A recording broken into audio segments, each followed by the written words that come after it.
The hidden cost of always being fine. Why emotional numbing is slowly disconnecting you from yourself. How many times have you answered the question, "How are you?" with one simple word, "Fine," even when you weren't? We live in a world that rewards emotional control, celebrates resilience, and praises people who never seem to fall apart. But what if always appearing fine is quietly costing you your peace, your relationships, and even your sense of identity?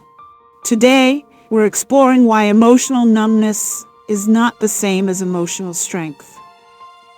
One of the greatest misunderstandings about mental health is the belief that emotional pain always looks dramatic. We imagine someone crying uncontrollably, unable to get out of bed, or visibly overwhelmed. But emotional exhaustion often wears a much quieter face. It smiles, it goes to work, it attends meetings, it replies to messages, it laughs at jokes, it pays bills, it shows up for everyone else. And then, when the day finally ends, it sits alone in silence, wondering why nothing feels meaningful anymore. This is what emotional numbing often looks like.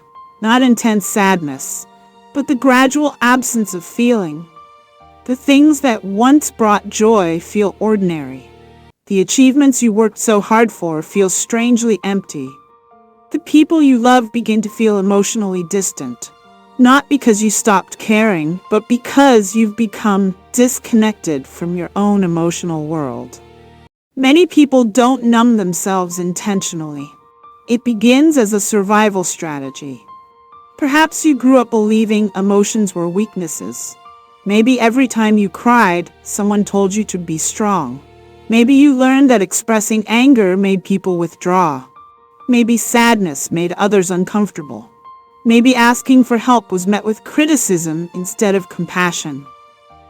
Slowly, without realizing it, your brain reached a conclusion. If emotions create problems, I'll stop showing them. At first, it seems to work. You become dependable, calm under pressure, the person everyone admires, the one who has it together. But your nervous system doesn't separate emotions into convenient categories. When you suppress pain, you also reduce your capacity to fully experience joy. When you block fear, you often block excitement. When you shut down disappointment, you may also disconnect from hope. The brain doesn't have a switch labeled negative emotions only. It simply turns the volume down on everything. That is why many people don't feel deeply sad. They simply stop feeling deeply alive. Another hidden consequence of emotional numbness is that it quietly changes your relationships. People begin saying things like, "You're hard to read. I don't know what you're thinking. I wish you'd let me in. You never tell me how you feel." From your perspective, you're protecting yourself. From theirs, you're disappearing. Real connection requires emotional presence, not perfection, not having all the answers, just presence. The courage to say, "I'm struggling today, I'm overwhelmed, I'm scared, I don't know what I'm feeling yet." Ironically, vulnerability, the thing we fear will push people away, is often what creates the deepest trust. There's another reason emotional numbness becomes so difficult to recognize. It develops slowly. You don't wake up one morning emotionally disconnected. It happens one ignored feeling at a time, one postponed conversation, one buried disappointment, one unresolved grief, one forced smile, one more day of pretending. Eventually, pretending becomes automatic. And after enough time, you stop pretending to others. You begin pretending to yourself. You convince yourself you're okay because admitting otherwise feels unfamiliar. The mind is remarkably good at adapting, but adaptation is not always healing. Sometimes it's simply survival. Healing asks a different question. Not, "How can I keep functioning?" but, "How can I begin feeling safe enough to experience my emotions again?" Safety is essential because emotions are not enemies. They are information. Fear tells us something feels uncertain. Sadness tells us something mattered. Anger tells us a boundary may have been crossed. Joy reminds us what gives life meaning. None of these emotions are permanent. They are visitors. Their purpose is to communicate, not to control. Imagine driving a car where the dashboard warning lights have all been disconnected. At first it feels peaceful. Nothing flashes, nothing beeps, no alerts. But eventually the engine develops a serious problem.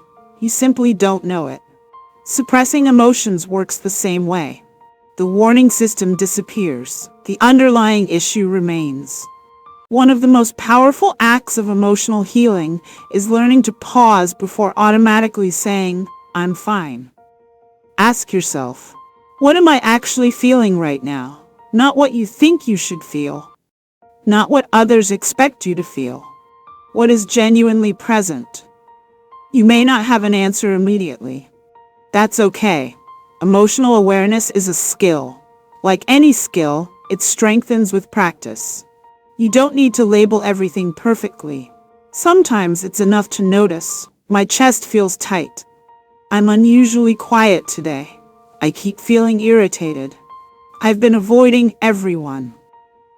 These small observations are often the beginning of profound healing. Another important truth is that healing is rarely dramatic. It's often beautifully ordinary. Answering honestly when someone asks how you are.